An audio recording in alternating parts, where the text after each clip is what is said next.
Und da rollen sie alle heran. Keiner der Fahrer konnte bisher einen Punkt in die Wertung bringen. Jetzt wird das sicherlich anders aussehen. Startaufstellung von innen nach außen mit dem roten Helm, die 14, Marco Gerdes.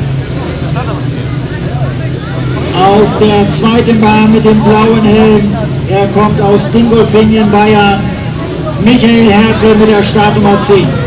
Die dritte Bahn, auf der dritten Bahn steht mit der Startnummer 2 Kajo Bühning, kommt aus Schesel, und außen mit dem gelben Helm die 6, Steven Mauer.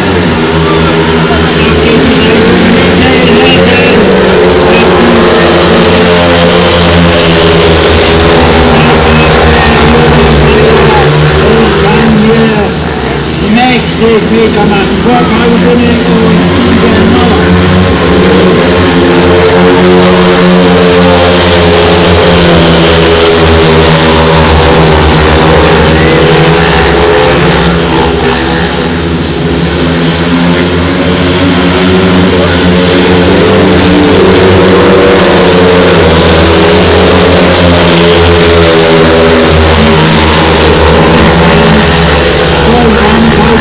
Vorne, da lässt er das Talent aufblitzen.